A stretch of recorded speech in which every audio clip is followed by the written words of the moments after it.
I threw a drink in a Mafia boss's face for disrespecting my friend.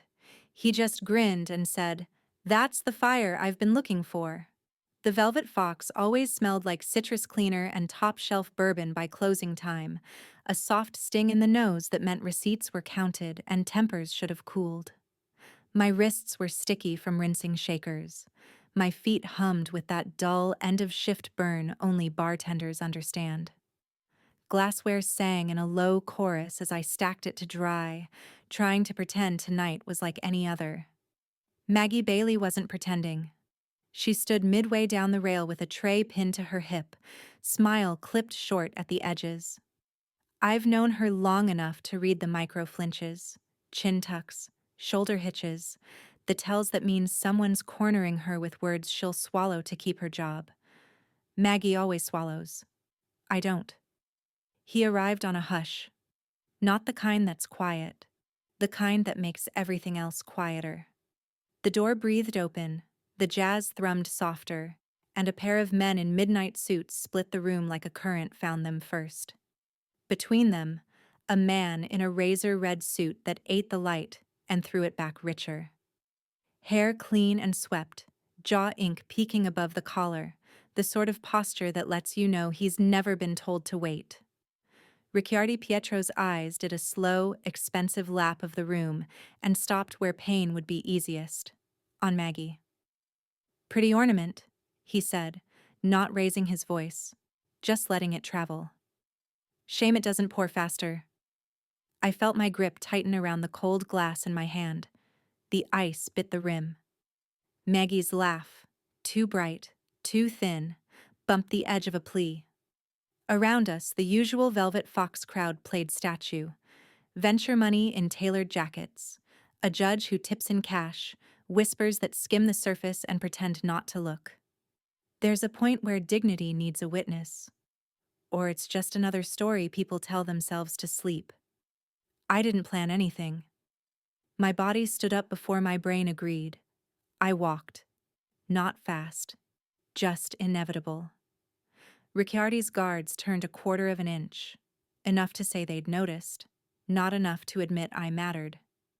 He didn't bother looking at me until my shadow cut the glow of his table lamp. "Sir," I said, because manners aren't surrender. The ice clinked. The room waited. He smiled like he owned the temperature in here. The glass moved on instinct. A clean arc, water catching the amber lamps, silvering the air before it broke across his cheek and collar. The sound was beautiful, soft and mean. Maggie gasped. Somewhere behind me, a wine glass decided it had had enough and tipped itself over. The bodyguard stilled, hands hovering right where trouble lives. Ricciardi Pietro laughed. Not a bark. Not a scoff. A low, delighted rumble that curled under the music and rewired the room. He swiped his jaw with his thumb, looked at the wet shine, and finally looked at me, like I'd stepped out of a story he used to believe in. "That," he said, voice not loud and somehow everywhere, "is the fire I've been looking for." My heartbeat thudded hard enough to make the bar lights pulse. I could feel Maggie's eyes drilling a warning into my shoulder blade. I could feel the room start to breathe again, only different, like we'd all agreed to new rules no one had read. The red suit didn't move toward me. He gestured, polite, almost bored, and the guards backed off a single step. He set a small mat card on the lacquered table and slid it toward the rail with 2 fingers. "Autumn Rose," he said, like he already knew. "We'll talk." He stood. The air made space for him. The guards shepherded the room with their stare, and the door exhaled them back into the night. My manager hissed my name through his teeth and yanked me behind the service wall. "What did you just do?" he demanded, as if I'd knocked out the power grid. I stared at the card sitting alone on the counter. Black. Gold serif. Nothing on it but a name and a number you don't dial unless you're serious about consequences. Ricciardi Pietro, Private Matters. The citrus sting in the air felt sharper. Maggie's tray trembled where she'd set it down. She started to say my name and stopped on the first syllable. In the mirror behind the bottles, a woman in a bar apron and a man's trouble were now in the same frame. If you're enjoying this story, don't forget to subscribe, like the video, and tell us in the comments where you're watching from. Your support helps us keep these stories alive. And trust me, the best part is yet to come. Now, let's get back to it. This is the part where a sensible person apologizes, quits, and changes their number. I don't like the taste of sensible. I like the taste of fair. And that card? It wasn't a threat. It was a line, thrown from a ship I had no intention of boarding, until I realized what he'd already done to my friend. Morning arrived like a debt collector. Polite knock, ugly purpose. I woke to the city's steam pipes arguing under the window, and the faint taste of citrus still in my throat, as if last night's cleaner had climbed the stairs with me. The Velvet Fox text thread was a bad chorus. Are you fired? Are you alive? Did he really laugh? I ignored them and made coffee strong enough to make the spoon nervous. Regret didn't show up. Something colder did. Readiness. If I lost my job, I'd find another. If a threat came, I'd meet it at the door. I cleaned the counter twice, cleaned my phone 3 times, and tried not to refresh my banking app every 5 minutes like the answers might be hiding in my checking balance. Maggie buzzed up at 9, and I knew it was her by the tremor in the buzzer. I opened the door to a woman running on fumes and adrenaline. Her lipstick was scraped, her hands were not dead steady, and she clutched a folded paper like it might either save her or cut her. She didn't sit. She paced, then thrust the paper at me. It's gone, she whispered. Autumn, it's gone. I scanned the statement. Balance, 0. Notes. Account purchased, satisfied. No sender name, just the kind of watermark money uses when it doesn't want to be thanked. Who? I asked, though the red suit was already tinting the edges of the room. She pushed her fingers through her hair. I called Marco, the shark's assistant, the one with the broken nose. He said it was sold above his pay grade and to stop calling. And then he said, tell your bartender friend she has good aim. The coffee turned to sand in my mouth. I'd thrown a drink. He'd thrown a net. I didn't realize how tight until I saw Maggie's relief and the space underneath it. Relief with a trapdoor. You're safe, I said. For now, she answered, the 2 words knocking something fragile between us. She grabbed my hands. Please don't go near him. He's Autumn. He's a cliff with velvet ropes. You think you're at a party right until you fall. I already went near him, I said. Last night. And he didn't push, not yet. We sat with that. A freight train took its time mourning down on the tracks. The radiator hissed like it had a secret. I told her I'd call the manager, tell him I'd keep my head down, pretend nothing had happened. The lie tasted like pennies. At noon, the street outside pitched a new shadow. A black SUV idled at the curb, the kind that looks like it could legally drive inside a building. A man stepped out. Driver's cap, coat that said salary plus hazard pay. He buzzed my apartment as if he owned a copy of the key already. Miss Rose, he said when I answered. No solicitations, I said, because small bravery buys time. Mr. Pietro requests a conversation. Requests, I repeated. Yes, ma'am. Maggie's eyes went wide. She shook her head hard enough to dislodge reason. No, she mouthed.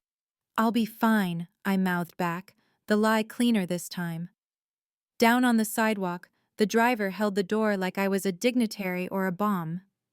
Inside, the SUV smelled like leather and the kind of pine they use to cover gun oil.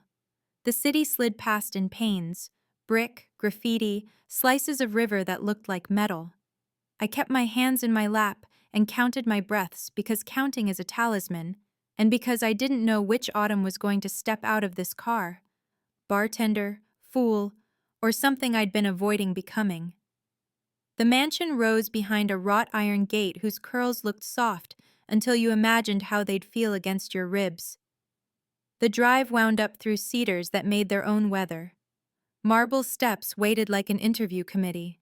The driver walked me to the door and then disappeared, which is how you know a place is serious. Even the help has exits you can't see. A woman in slate gray opened. She had the posture of a metronome and eyes that weren't taking notes because they never forget. "Miss Rose," she said. "This way." She didn't ask for my bag. She didn't have to. Everything I carried was already here. The hallway was quiet in that expensive way. Carpets thick enough to swallow footsteps, art that wants to be noticed but not discussed. We passed a room where a piano had been paused mid-thought. We arrived at double doors that did not need polishing to shine. The woman knocked once, the kind of knock that said the person on the other side answers to no one and everyone all at once. "Enter," came a voice, low and warm like a threat wrapped in felt. Ricciardi Pietro stood by a window large enough to be a roomer. Daylight scribed a hard line along his jaw.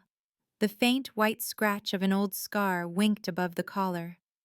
The red suit was still a dare. He wasn't alone. 2 men hovered at the edges of the room pretending to be furniture. He dismissed them with a glance. They obeyed like gravity. "Autumn Rose," he said, not a question. "Thank you for coming." "I wasn't asked," I said. "I was transported." He smiled. "Semantics are just manners dressed up." He gestured to a chair. "Sit, please." I didn't. Instead, I walked to the low table and placed my palms on its cold surface. "You bought my friend's debt." "I cleared your friend's debt," he corrected, gaze steady. "Bought is such a transactional word." "That's what it is." "It is what it was," he said. "Now it's a favor." Different math. I felt the walls of the room tilt. "Why?" "Because you interest me." He said it like weather. "Because you did something nobody does to me and then slept anyway." "If you think I slept..." He laughed softly. "Fair. Did you come to scold me or to bargain?" "Neither." I met his eyes and thought of Maggie's tremor. "I came to ask what you plan to cost us." He walked closer, unhurried. Up close, he smelled like oak barrels and rain on hot stone, the kind of scent designed to remember itself for you. He set a simple black folder on the table and opened it to nothing. A blank page. "Maggie Bailey owes no one," he said. "No one but me. And I have a short memory when properly distracted." "I'm not a distraction," I said. "No," he replied, serious now. "You're an accelerant." A silence fell, not empty, charged. I felt the shape of a decision step into the room. "What do you want?" I asked. "I want your presence," he said. "At my private lounge." For 1 month I blinked. "You want me to bartend?" "For select guests." He tilted his head. "You will do what you do at the Velvet Fox. Mix, watch, listen. And you will do it where I can see whether your fire burns clean or dirty." "What happens if I say no?" He didn't move. He didn't need to. "Then nothing happens to you," he said softly. "But life becomes administratively complicated for your friend. She is not durable. You are..." The cards on the table arranged themselves without my help. I swallowed a retort, because bravery and recklessness are cousins, and one of them writes the checks the other can't cash. "Hours?" I asked. "Evenings," he said. "You will be driven. You will be safe." "Tips?"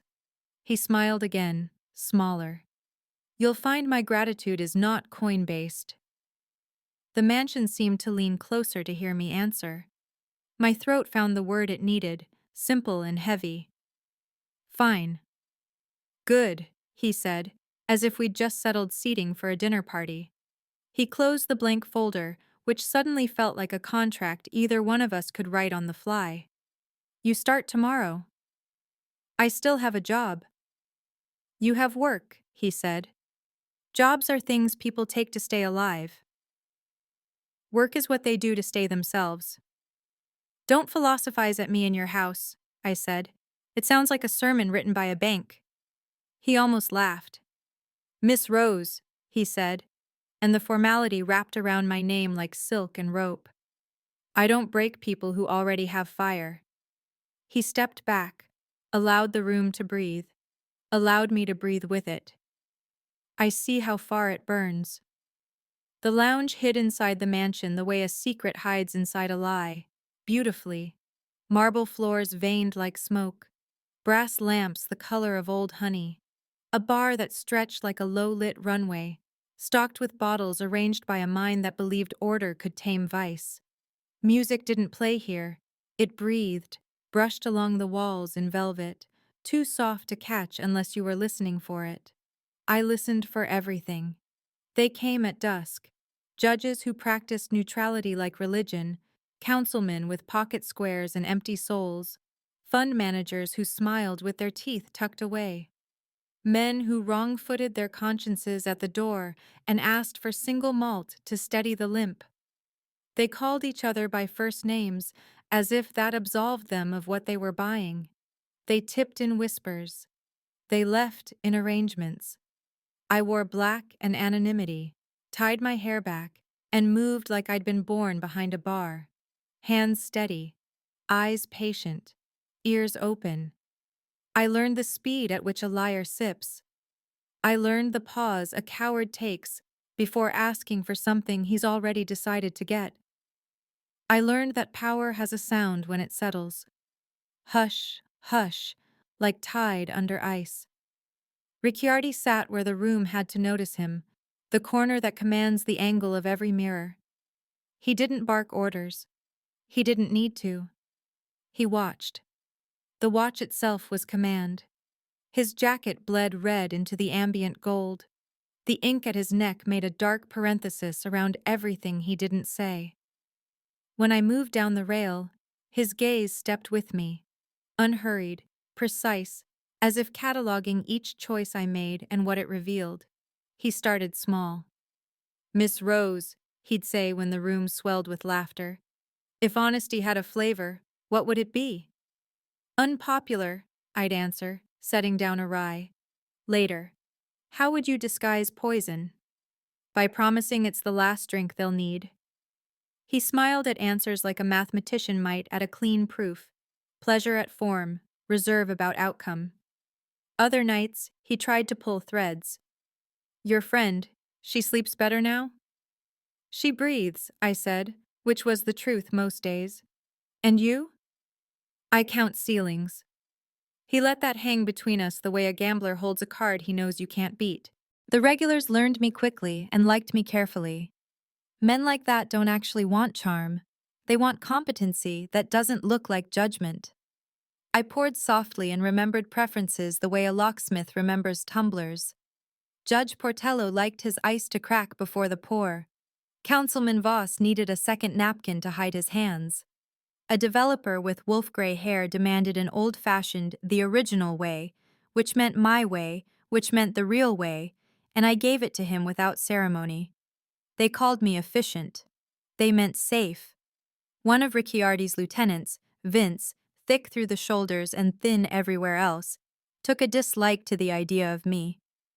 Dislikes like his aren't personal. They're structural. He caught me alone at the ice bin between waves and leaned his elbows onto the rail like he wanted to crush it. You're dressed like staff, he said quietly, but you walk like invited family. Careful not to confuse the two, I keep them separate, I said, scooping ice. Family doesn't make me wear name tags. He smiled a fraction. Cute. You think this is a bar, Rose. It's a ledger. Yours is open. The next pass he tried again, this time with witnesses. A trio of investors balanced at his shoulder, the kind of men who collect cruelty like cufflinks. Miss Autumn, Vince said, dimpling the name into something smaller. You shake like a woman who learned cocktail recipes off YouTube. Do you actually know what you're doing, or should I send for a real hand? I let the shaker whisper in my grip while I let the room hush itself. That's the trick. Hold a beat until everyone else pays for it. Then I set the shaker down gently and looked Vince in the face. Tell you what, I said. I'll build the drink you just insulted. If it's wrong, I'll wipe this bar twice and wear a name tag that says YouTube. If it's right, you apologize to the staff you think are invisible. A tiny, delighted sound leaked from one of the investors. Ricciardi lifted his head half an inch from his corner, the motion barely there, and all the oxygen in the room. Vince smirked. Deal. I built it without flourish. 2 ounces high rye bourbon, a half of sweet vermouth, 3 dashes Angostura, stirred over big ice until the glass went winter, strained to a chilled coupe, orange twist expressed and discarded. No garnish when the room doesn't deserve pretty. I set it down. One Manhattan, I said. The way the city that named it would actually recognize it. He tasted. Something moved through his expression like a shadow across a field. The investors waited with the sharp patience of hyenas expecting a stumble. Vince set the glass down slower than he wanted to and looked at the bar top because dignity lives there when it has nowhere else to go. Apologize, I said, not loud. His jaw did math. He turned to the bar back polishing glasses. Sorry, he muttered. To me, I said. He looked past me at Ricciardi, measuring the air. The boss didn't move, didn't blink, the kind of stillness that lets a man choose the rope he'll hang from. Vince dragged his eyes back. Sorry, he said, and his voice had the substance of wet salt. The room exhaled. The investors laughed a touch too hard. Someone clinked a glass like they were baptizing the moment. I went back to work like nothing had happened. That's how you keep your skin. Show the world you don't need the applause it offers too late. An hour later, the crowd thinned. I wiped the rail, stacked the tin, counted cash I didn't need and dignity I did. The lamps dimmed in a way that said the room was switching languages. Ricciardi's shadow reached the bar before he did. He took a stool and slid onto it with the patient grace of someone who can afford to be inevitable. Whiskey? I asked. Dealer's choice, he said. Something honest. I poured a single barrel that doesn't sell itself with story and set it down. Neat. He didn't drink it. You mistake courage for suicide, he said, like he was describing the weather I'd chosen to walk into. That trick with Vince. Clean. Effective. It will also get you killed if you do it at the wrong temperature. Maybe, I said. But the right temperature was tonight. He angled his head. You enjoy the edge. I enjoy not falling when men try to push. He reached for a second glass, pulled it from my side of the bar without asking, and slid it in front of me.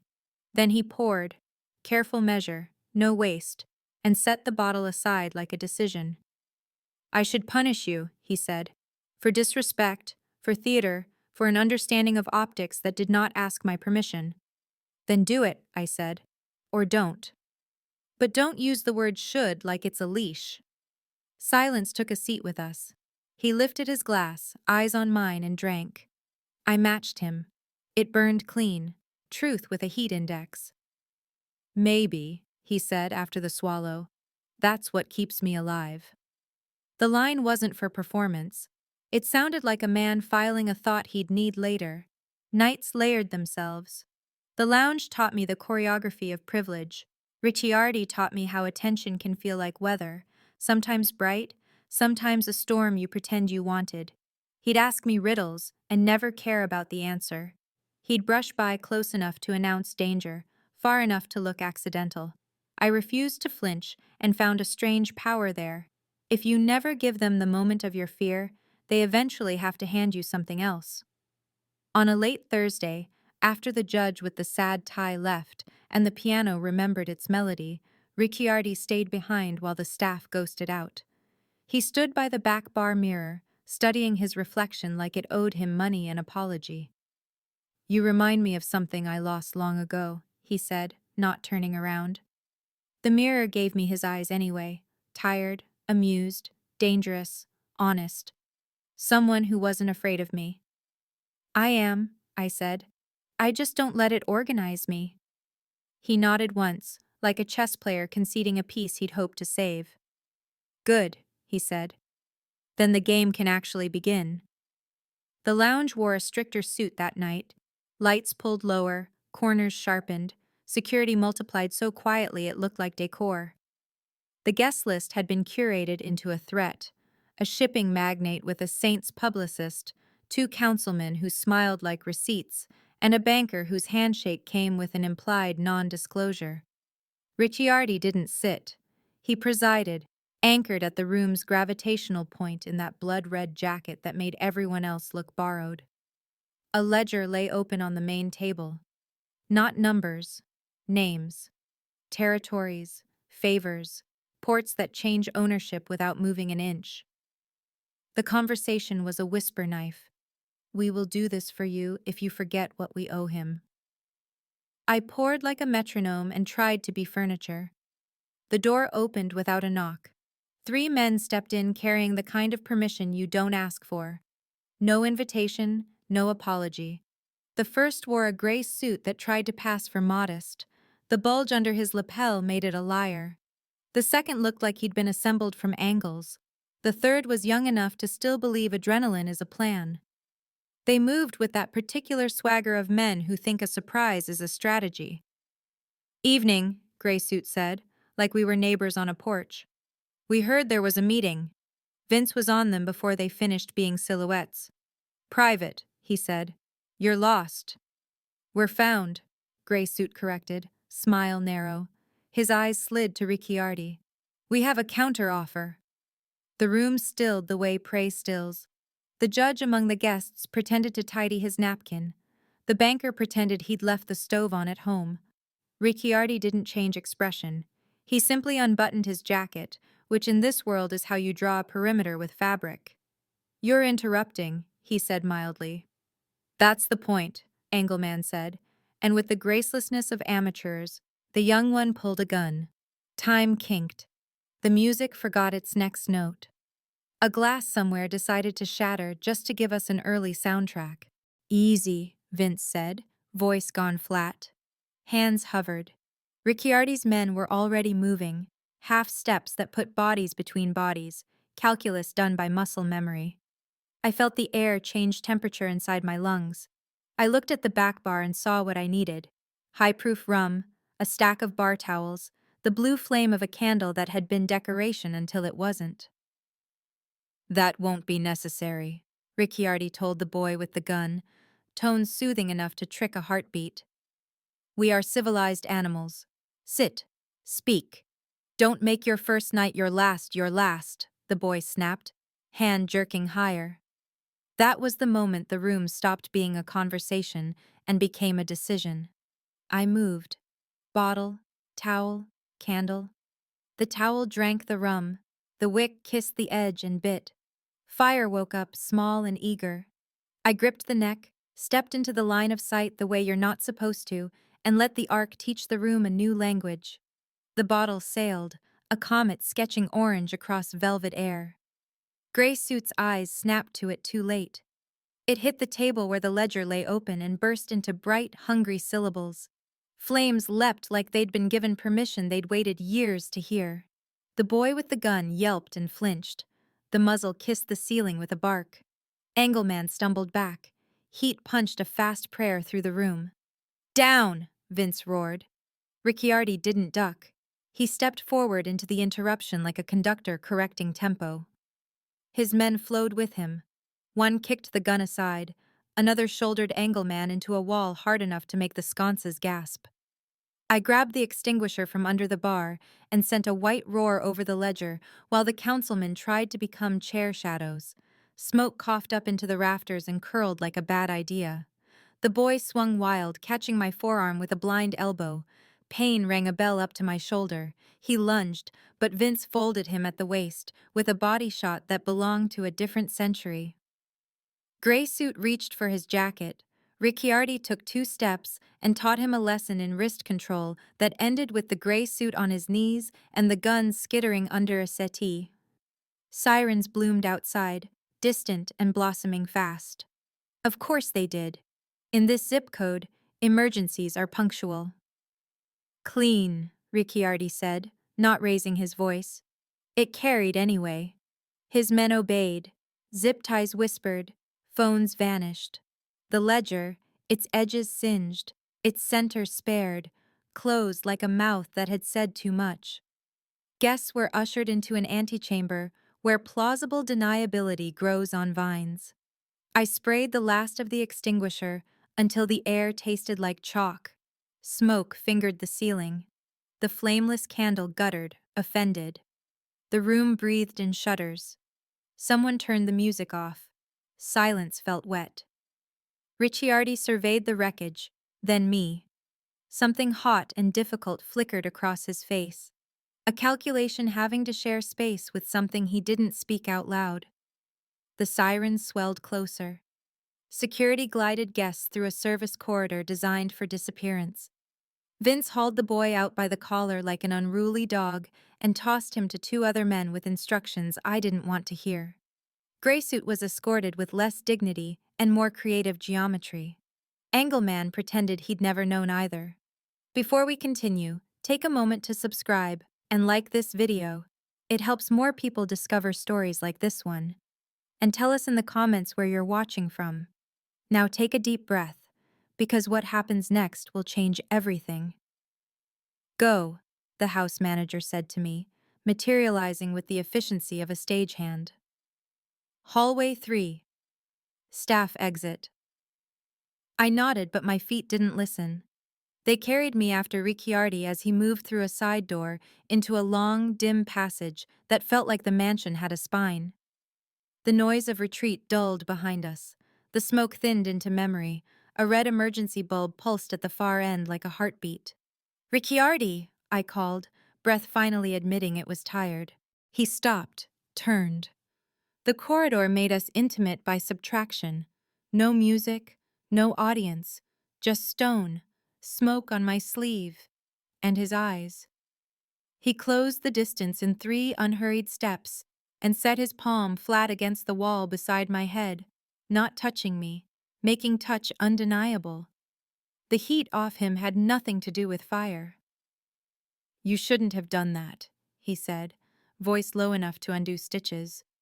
Up close, the scar above his collar was a thin white horizon. You could have died. I could feel my pulse press against the inside of my mouth. I wasn't going to watch you die either. He exhaled once, a quiet, dangerous laugh that didn't find anything funny. His gaze dropped to the ash smear on my forearm, then returned to my face like he'd made a private choice. That's the fire I saw that night, he said. We stood there with the alarms painting the air red and distant, his hand on stone, my back to cool plaster, the building's breath evening out. Something pivoted between us, not peace, not truce. An agreement neither of us signed, and both of us understood. You put yourself between a gun and men who will never deserve the story they'll tell about tonight, he said. Don't do it for them. I didn't, I said. I did it for me. And maybe a little for you. The corner of his mouth considered a smile and thought better of it. He leaned in, not to kiss, not to threaten. Just close enough that the world narrowed to the scent of oak and smoke and the electric fact of proximity. Danger, he murmured, is a language. You speak it without an accent. Then translate this, I said, steady. If your meetings invite guns, fix your meetings. He went still in that way of his, the stillness that means something has been added to the board and he's deciding whether it's a bishop or a bomb. The red light ticked. The sirens began to fade, doing the useful work of becoming someone else's problem. Finally, he pushed off the wall, giving me back the space, which did not feel like a gift. Tomorrow, he said, husk paired off his voice. Different guest list. He took 1 step, paused, looked back. And Autumn, he added, the name dark silk in his mouth. Don't mistake survival for safety. I won't, I said. And don't mistake gratitude for permission. This time the almost smile arrived and stayed long enough to be counted. He nodded once and walked away, a red streak dissolving into the corridor's dim. I stayed until my heartbeat learned English again, then headed for the service exit, the scent of extinguished flames stitched into my skin and an understanding stitched deeper. Danger wasn't the only language we shared anymore. Morning came wearing the scent of wet ash and polished stone. The lounge had been bleached back to innocence before sunrise, but smoke has a memory. It threaded the hallways in a ghost-thin line, only the guilty and the attentive could smell. I woke in a guest suite too large for a person and too small for an exit. The curtains parted on command, the bed turned itself, the shower sang. Luxury as lullaby, luxury as muzzle. A note waited on the console table. For your safety, remain on the property until further notice. R. The door opened to a hallway that pretended not to end. At the T-junction, a camera blinked a bored red eye. Downstairs, the front gates glittered with morning light and iron teeth. Guards posted in pairs, murmuring into discreet microphones, as if the air required translation. A new car idled in the drive, not for me. Nothing here was for me except the itinerary I hadn't written. I found the house manager in the kitchen, steel and slate, bowls of fruit arranged like decisions. She wore slate again. Maybe she slept in it. You'll be with us for a while, she said, tone gentle as a locked window. Breakfast? I have an apartment, I said. Yes. She poured coffee with a precision that made the cup feel employed. For now, you have a room. Upstairs, I tried my phone. 2 bars of reception looked like hope until they didn't. My manager had left frantic messages in the night. Maggie had left exactly one. Are you okay? Say okay. I typed okay and watched the bubble hang, reluctant to leave the estate's weather. By noon, the walls grew teeth. I found my coat, the cheap one that knows how to live, and walked to the central hall. The door staff clocked me with polite radar and reached for a panel I wasn't invited to touch. I'm leaving, I said. For supplies? One asked, hopeful like a valet suggesting dessert. For oxygen, I said. He glanced past my shoulder. The air shifted, which is how I knew Ricciardi had walked into it. I turned. He looked like last night had been merely a calendar entry. Shirt immaculate, jaw clean, eyes edged with something tired he hadn't decided to acknowledge. He didn't raise his voice. He didn't have to. The staff receded the way tide obeys moonlight. You're safe here, he said. I'm not a vase. You're not breakable, he agreed. Which is why they'll throw you. Let them try, I said, and reached for the door. He stepped once and stood between me and the brass. Not wide, just precise. Calm authority arranged itself around him like furniture finds its wall. If you walk out that door, he said softly, Maggie's debt resurfaces. I saved her for you, not her. The words slid in without friction and hooked something behind my ribs. The math was ugly and accurate. Loyalty can be a harness if you wear it long enough. You're proud of that? I asked, throat dry. No, he said, but I will use every tool I have to keep you breathing.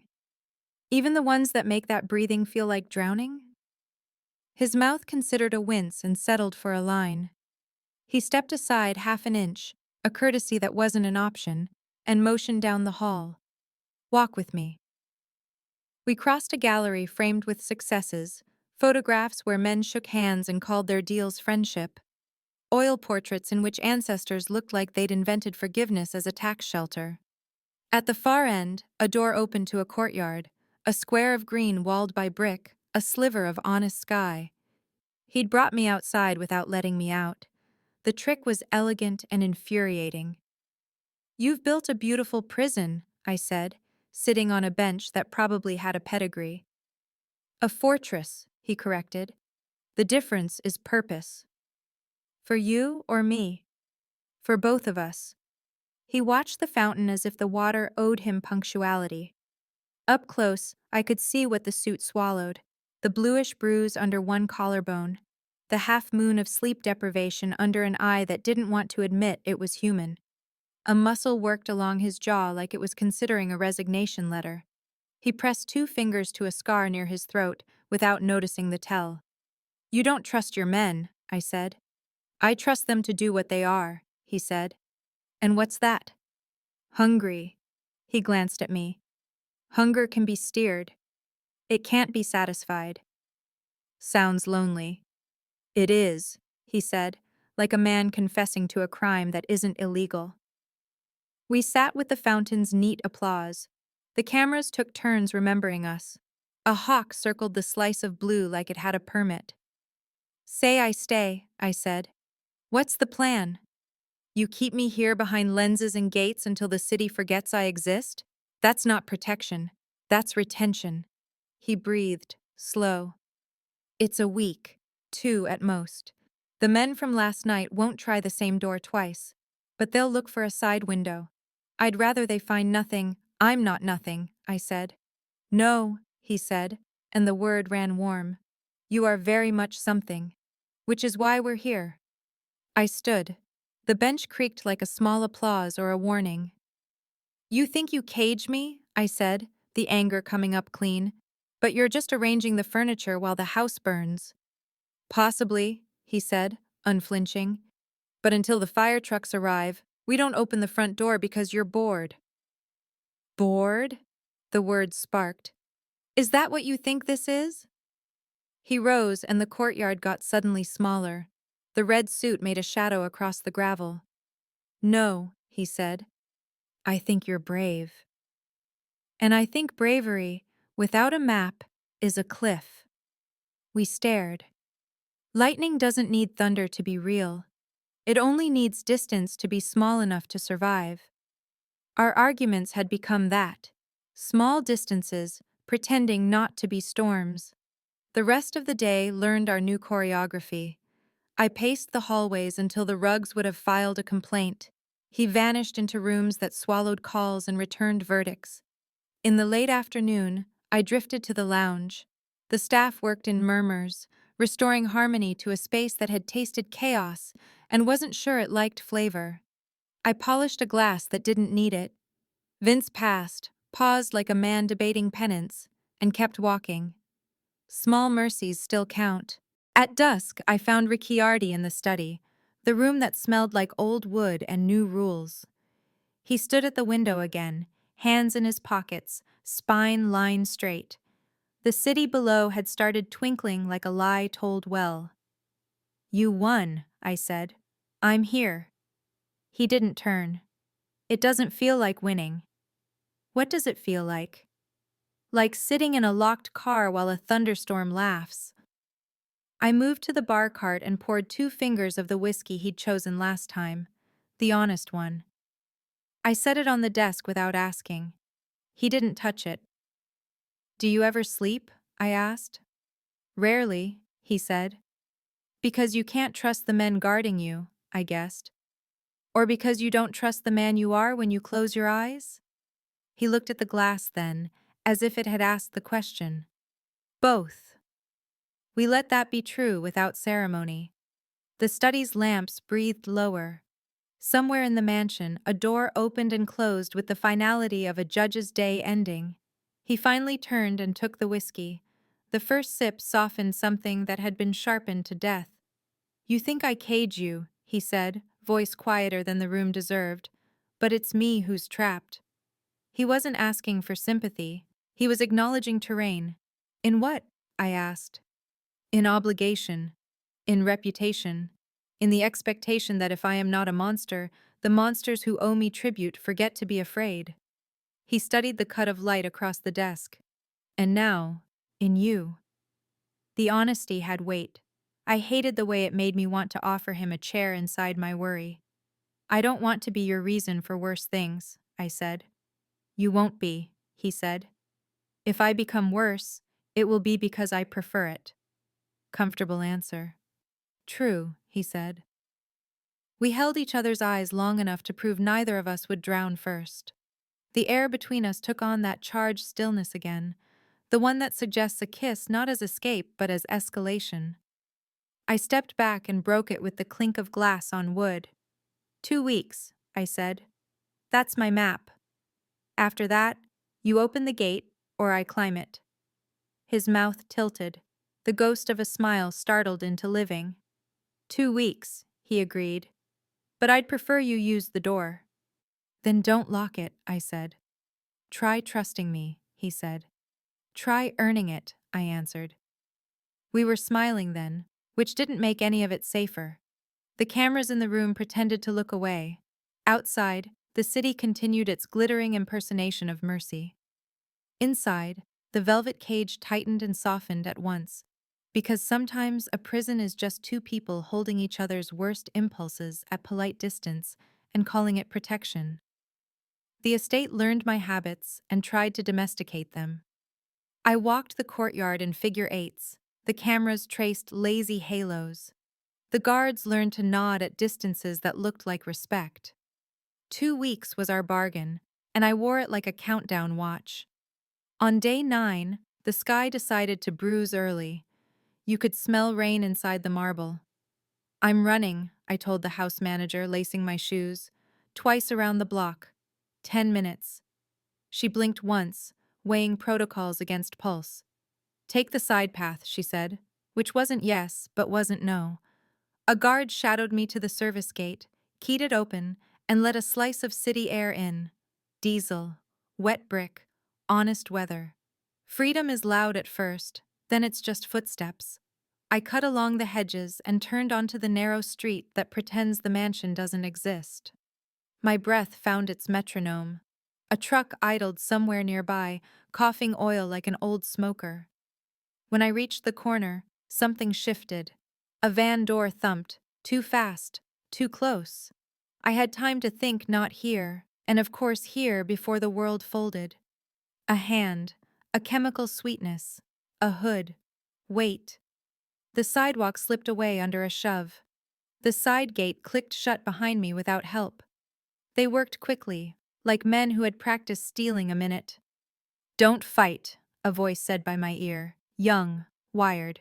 We're not here to hurt you. Which is what people say right before they do. The van's floor was metal and impatient.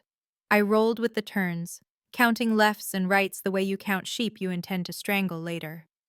The engine climbed an overpass. The tires hissed on puddles. Somewhere a siren wondered why this wasn't its night. The hood stank of rubber. The zip tie bit a philosophy into my wrists. Simplicity is cruel. They moved me twice, van to car to another car, to shake any tail that wasn't there. By the time we stopped, the air smelled like mechanics and neglect. They walked me blind across concrete and into a room that remembered heat but wasn't using it. The hood came off. The light was yellow, the kind that makes skin look like it owes money. A warehouse ribbed with steel. Oil stains shaped like continents. A fan tried to stir the heat and gave up. There were 3 of them, the wired voice, a heavier man with a scar eating one eyebrow, and a third whose stillness said he was the adult. They sat me in a chair that rocked like it held a prior life. A length of rope learned my ankles. Autumn rose, the still man said, tasting the syllables, confirming inventory. He had a pleasant voice someone had trained to be neutral. Mr. Pietro's bartender, the accelerating factor, I'm not a chemical, I said, because I could. You're a lever. He crouched so we shared a horizon. And a lever is a beautiful thing when you can't move the boulder directly. The wired one paced, jittering an invisible cigarette. He'll come, he said to the air. He has to. The scarred man watched me as if memorizing the way I breathe might translate into power. You know what he is, yes? He asked. You know what he does when he is cornered? Yes, I said, and the word tasted like copper. He opens a door you didn't know was a wall. The still man smiled like a teacher whose student has earned partial credit. Good. Then you understand the terms. He lifted his phone, angled the camera to catch my face, and took a photo without flourish. He dialed. Ricciardi, he said when the call connected. We are holding a conversation piece that belongs to you. I couldn't hear the answer, but I felt the change in the room, a chill without temperature. The still man's eyelids lowered. You'll come alone, he said. If we see a flicker of a shadow, we will reduce the conversation to silence. He ended the call. The wired one hissed a laugh between his teeth. Alone. Imagine that suit alone. We waited. Waiting, it turns out, is its own weapon. The fan ticked at a tired rhythm. Drops fell somewhere with the obstinacy of a metronome teaching patience. The rope learned my ankle bones. I counted bolts along the beam because numbers are loyal when people aren't. The wired man told a story about a cousin and a dog that never learned not to run. The scarred man proved he could stare for a living. Time lost its name. Darkness did what darkness does, made everything else louder. A train passed outside, a long iron sentence. Then the night changed shape. Engines, doors, a footstep with purpose. The warehouse door didn't open so much as surrender. It slammed back and cracked the cinder block's patience. Men in red wind aren't supposed to be real, but Ricciardi owned the color. Suit deeper than crime scene tape, shirt white enough to accuse. He had a pistol in his right hand and something colder in his left, the calculus of consequence. Two of his men came with him and then disappeared into angles my kidnappers had not lived long enough to study. Hello? The still man said, rising with grace. We have... The shot was not a sound so much as a verdict. The wired boy's shoulder exploded backward, not gore, just fabric and shock, his body spinning into a stack of pallets. He whimpered like a radio losing station. The scarred man lunged for metal. A second shot tenderized his hand and sent the weapon clanging across the floor. Ricciardi moved through the debris like a rumor with bones. Stop, the still man said, palms up, eyes wide, suddenly mortal. We're here to negotiate. You're not, Ricciardi said, and his voice had planes in it, flat and endless and terrible. You're here to teach me a lesson you don't understand. His gun didn't waver. The lesson is expensive. He didn't shoot the still man, not yet. He looked past him to me, and everything noisier than my heartbeat fell away. That's when I saw it, the tremor riding his left hand, tiny and furious, as if a trapped animal had found a rib cage and was testing it for exits. Knife, he said to one of his ghosts. A blade bloomed in his palm. He cut my ropes with the care of a surgeon cracking an oath, not a knot. The last loop fell away and left my skin ringing. Autumn, he said, and my name broke off in his throat. You... The hood came off. The light was yellow, the kind that makes skin look like it owes money. A warehouse ribbed with steel. Oil stains shaped like continents. A fan tried to stir the heat and gave up. There were three of them. The wired voice, a heavier man with a scar eating one eyebrow, and a third whose stillness said he was the adult. They sat me in a chair that rocked like it held a prior life. A length of rope learned my ankles. Autumn rose, the still man said, tasting the syllables, confirming inventory. He had a pleasant voice someone had trained to be neutral.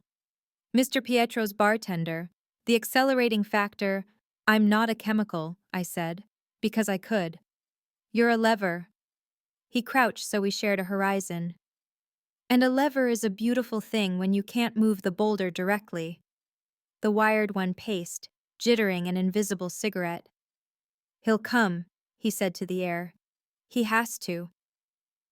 The scarred man watched me as if memorizing the way I breathe might translate into power. You know what he is, yes? He asked. You know what he does when he is cornered? Yes, I said, and the word tasted like copper. He opens a door you didn't know was a wall. The still man smiled like a teacher whose student has earned partial credit. Good. Then you understand the terms. He lifted his phone, angled the camera to catch my face, and took a photo without flourish. He dialed. Ricciardi, he said when the call connected.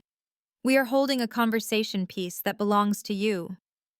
I couldn't hear the answer, but I felt the change in the room, a chill without temperature. The still man's eyelids lowered. You'll come alone, he said. If we see a flicker of a shadow, we will reduce the conversation to silence. He ended the call. The wired one hissed a laugh between his teeth. Alone. Imagine that suit alone. We waited. Waiting, it turns out, is its own weapon. The fan ticked at a tired rhythm. Drops fell somewhere with the obstinacy of a metronome teaching patience. The rope learned my ankle bones. I counted bolts along the beam because numbers are loyal when people aren't. The wired man told a story about a cousin and a dog that never learned not to run. The scarred man proved he could stare for a living. Time lost its name. Darkness did what darkness does, made everything else louder. A train passed outside, a long iron sentence. Then the night changed shape. Engines, doors, a footstep with purpose. The warehouse door didn't open so much as surrender. It slammed back and cracked the cinder block's patience. Men in red wind aren't supposed to be real, but Ricciardi owned the color. Suit deeper than crime scene tape, shirt white enough to accuse. He had a pistol in his right hand and something colder in his left. The calculus of consequence. Two of his men came with him, and then disappeared into angles my kidnappers had not lived long enough to study. Hello, the still man said, rising with grace. We have... The shot was not a sound so much as a verdict. The wired boy's shoulder exploded backward, not gore, just fabric and shock, his body spinning into a stack of pallets. He whimpered like a radio losing station. The scarred man lunged for metal. A second shot tenderized his hand and sent the weapon clanging across the floor. Ricciardi moved through the debris like a rumor with bones. Stop, the still man said, palms up, eyes wide, suddenly mortal. We're here to negotiate. You're not, Ricciardi said, and his voice had planes in it, flat and endless and terrible. You're here to teach me a lesson you don't understand. His gun didn't waver. The lesson is expensive. He didn't shoot the still man, not yet. He looked past him to me, and everything noisier than my heartbeat fell away. That's when I saw it, the tremor riding his left hand, tiny and furious, as if a trapped animal had found a rib cage and was testing it for exits. Knife, he said to one of his ghosts. A blade bloomed in his palm. He cut my ropes with the care of a surgeon cracking an oath, not a knot. The last loop fell away and left my skin ringing. Autumn, he said, and my name broke off in his throat. You could have died. He looked at the glass-fronted bookcase instead of me. So could you. That wasn't the answer. It wasn't the wrong one, he said. I sat back and let the quiet show us our shapes. The study lamp pooled light on the desk, a quiet stage where we'd both refused to bow. Outside, the city scraped its throat with sirens, and then remembered we weren't listening. You're not better than the men you kill, I said finally, the sentence walking out of me like it had been waiting at the door. You just read different books. His jaw landed on the word kill and stayed there. He didn't deny it. Denial would have been an insult neither one of us had time to forgive. Some men, he said, slow, are a door. Some are a wall. I remove walls. You build some, I said. Ask your gates. That's for keeping wolves out. You are a wolf. And you, he said, almost a smile, keep insisting I remember that wolves can fear fire. Can they? He stared at the bandage on his wrist like it was an inconvenient truth. When he spoke, the voice was the one that had lived in the marrow of his confession in the warehouse, stripped of theater, sanded to nerve. You can't unmake the devil, he said quietly. But maybe you can teach him to fear the light. He didn't look at me when he said it. He looked at the windows dark, as if practicing the admission in a language the glass might accept. It wasn't mocking, it was tired. Old tired, the kind with years under it. You think that's what I'm doing? I asked. Teaching. I think, he said, and the word had edges. That when you stood in that hallway and told me to fix my meetings, something moved that I'd kept nailed down. And tonight? He opened his left hand, palm up, as if revealing the tremor could stand in for what language can't. Tonight, I understood why they reached for you. Not because you're leverage, because you're a mirror. Mirrors don't change the face, I said. They change the posture, he answered. Sometimes that's enough. He stood then, restless, as if the chair had started speaking in a tone he didn't trust. He crossed to the bar cart, poured water for once, drank like it had a deadline. I packed the kit in neat anger. He set the glass down and found the window again. I used to love the reflection at this hour, he said to the city. It looked like confession you could turn away from. Now it looks like debt. I joined him because distance wasn't helping. Our faces ghosted the glass, mine smudged with fatigue and smoke, his controlled to the edge of cruelty, and then, beyond that edge, something new and frightened. What changes? I asked. Because something has to. His hand went into his pocket, came out empty. He folded his arms like a barricade. We step away from trades that rot the bones, he said. No more flesh markets. No more debt that turns into chains. Ports only if the paperwork would survive daylight. We become boring where we can and surgical where we must. That's a lot of money to pretend you don't need, I said, weighing the words the way he weighs men. Yes, he said. It will make enemies out of business partners. It will confuse allies who prefer their morality pre-laundered. Your men will whisper. They already are, he said. They say I am losing my edge. Are you? I am choosing where it cuts. He called for Vince, gave 3 orders that would reshuffle entire families' midnight budgets. Vince blinked hard and left without argument, which meant the argument would happen somewhere else. A second call went to the house manager, a list of names, amounts, and a single instruction: pull out. When he hung up, the study felt lighter, like someone had opened a door in a room without doors. He sagged half an inch. Not enough for anyone else to see. Enough for me. You'll make yourself a target, I said. Men don't forgive the loss of a profitable sin. I know, he said. But they'll have to learn the cost of keeping it. We stood with that until it learned how to stand on its own. He moved first, stepping to the mirror over the cold fireplace. For a long minute, he just stared, haunted. A man meeting the proof that the story he tells himself is starting to run out of synonyms. I watched him watch himself and understood the terrible intimacy of that. How much of a life can be spent avoiding this exact conversation? He looked smaller and more dangerous at once, the way a fire does when it chooses embers over show. I don't want to be your salvation, I said. I'm not qualified. I didn't hire a priest, he said, the ghost of humor wandering through. I hired a bartender. Then listen like a patron, I said. Drink less blood. Tip better. He almost laughed. The sound failed at the last second and left something gentle in its place. Stay, he said, not a command. See if I can do this with you watching. That's a terrible incentive system. It's the only one I trust. I nodded once, because one nod is all a promise deserves on its first night. Then we start with calls, I said. You return what shouldn't be yours. You cut off the men who sell people like cargo.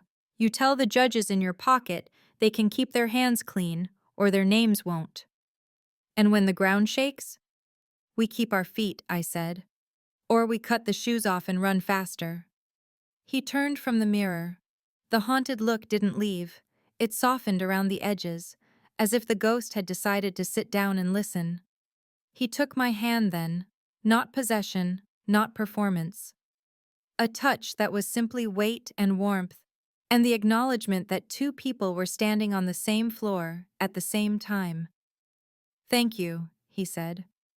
For what? For expecting better with a tone that makes it sound possible. We worked until the desk disappeared under lists and decisions. He canceled shipments with the boredom of a man rescheduling a lawn service and the gravity of an executioner setting down the hood. Calls went out like lanterns. Some voices on the other end laughed. Some cursed. One cried. He didn't tremble again until the room was quiet, and the city had turned from glitter to gray. When he finally slept, for an hour, slumped on the couch like exhaustion had pulled the plug, I covered him with the jacket he'd bled in. It felt like setting a flag on ground I hadn't decided to claim. In the morning, the mansion woke to news it didn't like. The kitchen whispered.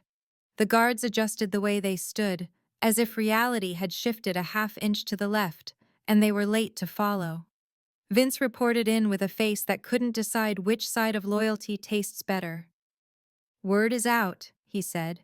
"They say you're soft." Ricciardi didn't blink. "Let them come feel the edges," he said. I watched him as he said it and saw what the others missed. The start of a new shape under the old outline. Not softness, not safety. Something rarer and more dangerous, a man learning to carry the weight of his reflection without breaking the glass. The city doesn't change its face when a man dies. It keeps the same indifferent skyline, the same habit of pretending neon is mercy. By noon, the news had reached even the rooms that swear they don't traffic in rumor.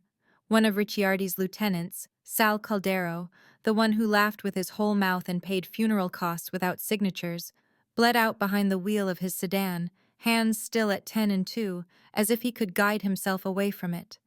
2 motorcycles, 4 shots, an exit ramp that remembered everything. The mansion's air went septic with rage. Advisors packed the study until the wood paneling learned new nouns. "Hit them now," Nico snarled, pounding the desk like it owed him back pay. "Torch the docks. Burn their safe houses. Let the river drink message," another agreed. "We answer heat with heat." Old rules. Old rules got Sal a hole in his chest, Vince said, jaw wired tight. Ricciardi stood at the window where he does his math. He didn't speak for a long beat, and the room mistook that for consent. "No," I said. The temperature shifted, heads turned like a flock. "This is not your table," Nico said, soft with contempt. "It's not your city either," I said. "Not if you flood it to prove you can swim." Vince's mouth twitched like a warning sign. Ricciardi finally turned from the glass. The new shape beneath the old outline, whatever had started forming since the warehouse, held. "Speak," he told me. "You want a message?" I said. "Send one everyone can read. Win without blood. Show them strength doesn't need chaos." A chorus of derisive breath answered. Nico flicked a hand. "This isn't a cocktail menu." "No," I said. "It's logistics. We make a trap they can't resist. We take them whole or make them arrest themselves. No civilians, no fires, no funerals that aren't theirs." Silence considered me with teeth. Ricciardi waited. "The alliance that did this," I went on, "is hungry. Hunger has a smell. You just cut off high-yield trades. They need to replace loss fast. They'll grab anything that looks like found money. Bait," Vince said, eyes narrowing. "Bait," I confirmed. "A shipment with a reputation.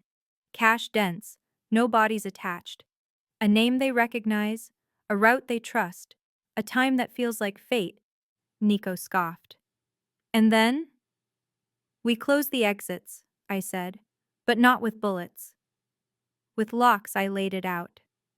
An anonymous tip that a freighter container, supposedly stuffed with counterfeit euros, would be transshipped through Pier 14, the one with the dead cameras and a night guard who naps with the radio on. A rumor seated in the right ears by the right mouths until it sounded like gossip's older brother, fact. Meanwhile, we fixed the cameras, ours, not the city's. We rig the sprinkler mains in the transfer shed with Class B foam that blinds and chokes without killing. We stage trucks to break down at the street mouths. We jam phones at the minute mark and flood the shed with light that erases faces and makes flight a geometry problem. "And cops?" Vince asked. "2 calls," I said. "One to the Port Authority, anonymous. One to a federal friend of your lawyer's friend, also anonymous. Enough to make an official perimeter arrive exactly when useful, not to save us, to own what comes next on paper. You're asking me to partner with people who'd love to pin me to a wall, Ricciardi said, tone level. I'm asking you to choreograph a night where the only ones who bleed are egos, I said. You keep saying you want to fear the light? Make them drown in it. He looked at me like the glass had just admitted it was a mirror. Then he looked at his men. Advisors bristled, shifted, prepped speeches about weakness. Do it, he said. The room fractured. Anger, confusion, relief pretending to be obedience. Orders leapt. Vince took the port. The house manager found a foam technician who owed the universe a favor. A quiet woman from accounting became the rumor mill, doling the code words to the right bar stools. I called Maggie to tell her I'd be late, and she told me not to be heroic. I told her heroism was just good timing with better PR.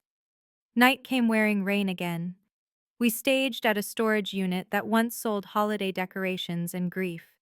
Vince checked comms with the grim patience of a man dating catastrophe. Ricciardi arrived last, red swapped for a charcoal that meant arithmetic. The tremor was gone from his left hand, replaced by a stillness reserved for surgeons and wolves. Clock starts on my mark, he said. No spectators. If anyone freelances, they freelance outside my family. Pier 14 sat quiet, the river talking to itself. At 2:03, two vans rolled up, rival alliance insignia taped over with bravado. 6 men slid out, nervous and greedy. They opened the transfer shed with a key they thought was stolen. Lights snapped on like the sun decided to sue for copyright. Now, Ricciardi said. Foam avalanched from the rafters, thick, white, immodest. Men swore, slipped, coughed, lost their nerve in a blizzard of engineered humility. Our trucks died across the access points. A chain gate forgot how to rise.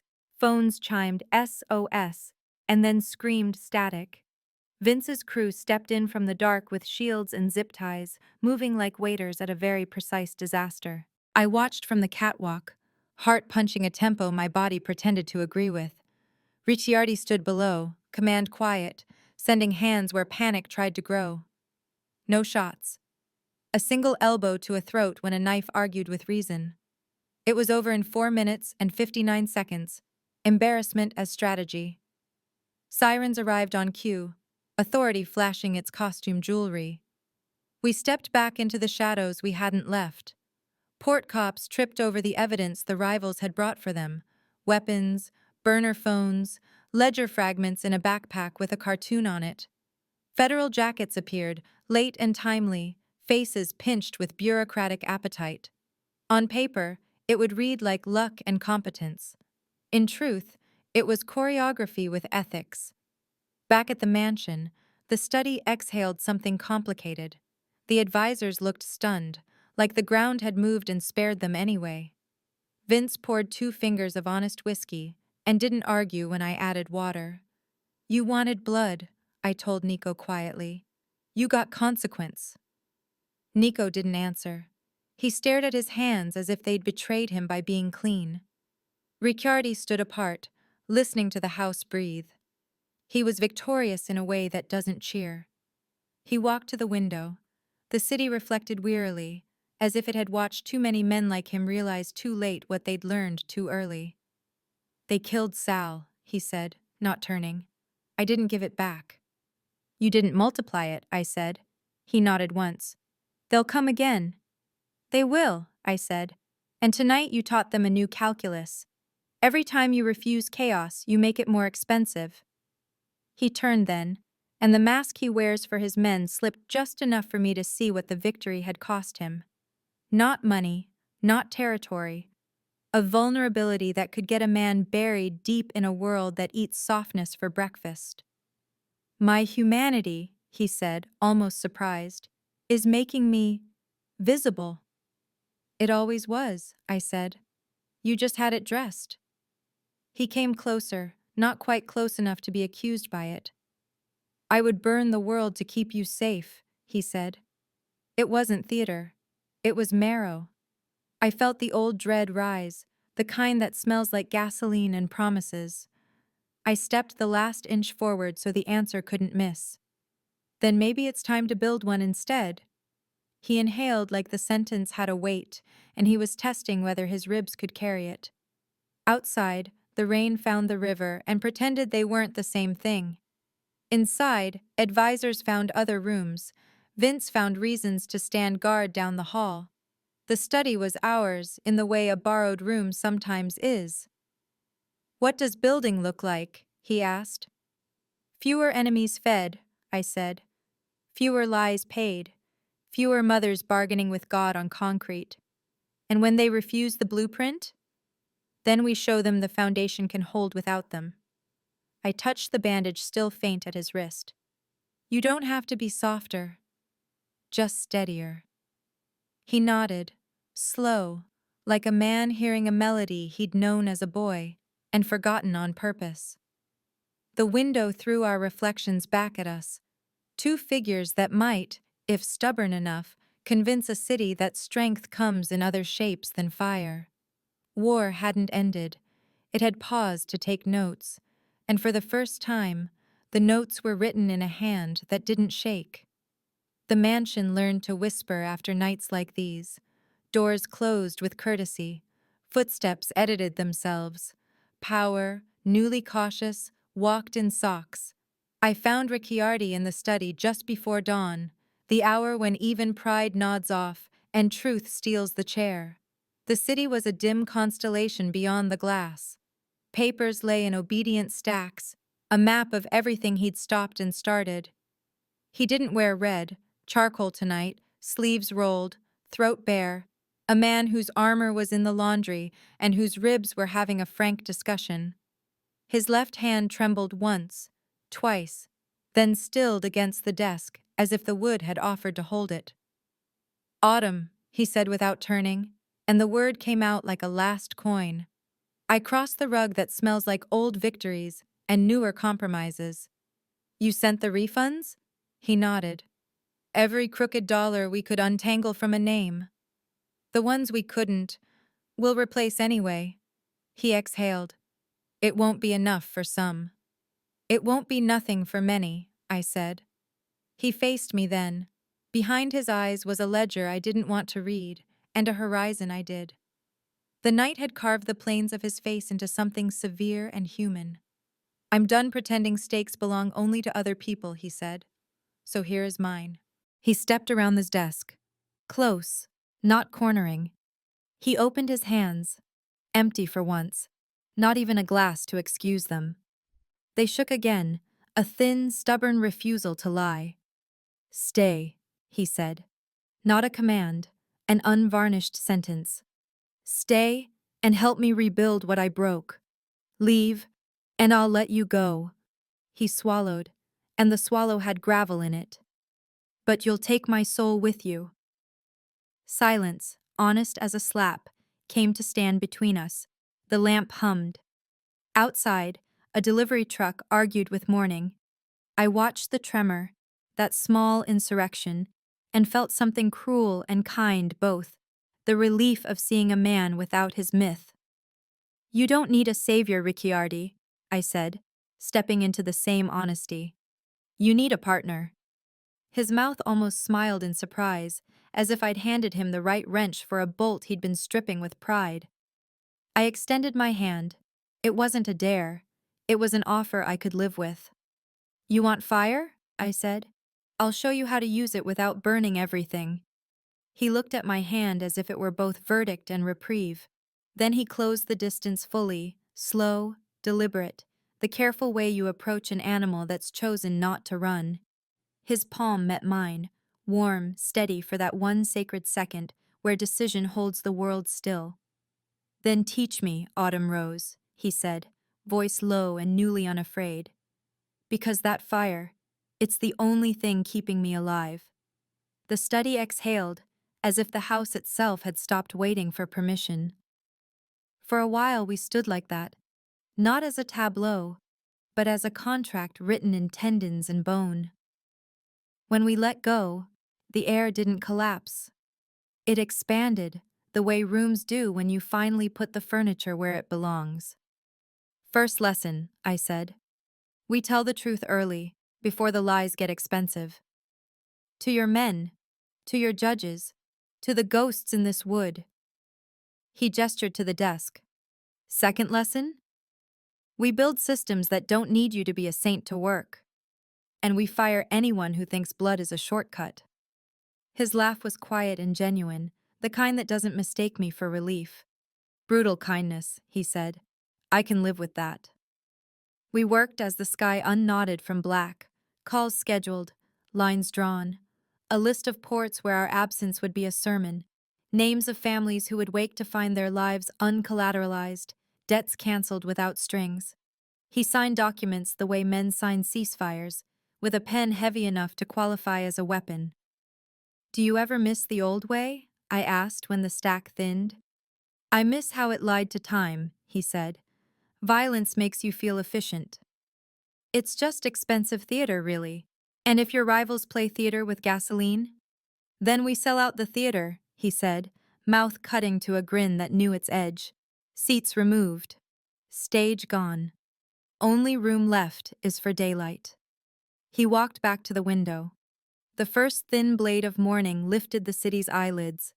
In the glass, our reflections stood shoulder to shoulder, the distance between them so small it looked like a single shape learning itself. He glanced at me. Do you ever miss the old you? Every day, I said, and then I remember she didn't sleep much. We left the study while it was still ours and let the house reclaim it a little. Down the stair, past the piano that sometimes remembers melody, into a hallway where the staff pretended not to notice when the air changed. Vince was there, jaw set, eyes watchful. He looked at our faces, at our distance, at the invisible thing between us that wasn't a wall. Orders? He asked Ricciardi, neutral as a new blade. Same as last night, Ricciardi said. Win without blood. If they force your hand, break bones, not widows. Vince's gaze flicked to me and back. A brief nod, not quite respect, not quite surrender. An acknowledgement that the weather had changed and the roof still held. We drove as the sky rinsed itself pale. Not to a dock or a den or some new altar to power, but to the edge of the neighborhood where the velvet fox keeps its secrets in glass. The city smelled like baking bread and damp newspapers. The neon sign was still asleep. The front door wore last night's fingerprints. Why here? He asked. Because endings need to look like beginnings if you want them to stick, I said. And because I once mistook this window for the whole world. We stood at the corner, hands empty, pockets noisy with consequences. Dawn slid a coin of light across the bar's front window, and for a second the reflection doubled. All that fire we'd survived, all that redemption we hadn't earned yet, braided into the glass like it belonged there. 2 weeks ago, he said, I would have bought this building just to own the view. And now? Now I want to deserve it, he said. I thought of Maggie asleep somewhere with a quieter breath. I thought of the men who would wake up angry, and the families who would wake up relieved, and the ugly compromise that is progress when the world is built the way this one is. I thought of a hand that trembled, and then didn't. You will, I said, not as promise, as project. He offered me nothing theatrical, no vow, no kiss, no line meant to live on a poster. Just his presence, unhidden, and the acceptance that the work is longer than the night. It was more romantic than all the cinema in his closets. We turned to leave. The sun climbed, careless and generous, and the gold it threw caught the O in Fox, a small ring of fire floating over a city that had no idea it was being reinvented, one refusal at a time. Behind us, the glass held our exit in the thinnest shimmer, firelight and redemption braided, then let it go. If this story has your attention, hit that subscribe button and let us know where in the world you're watching from. Every story we tell connects the past to the present, and we'd love to have you with us for the next one. Now, let's continue the journey.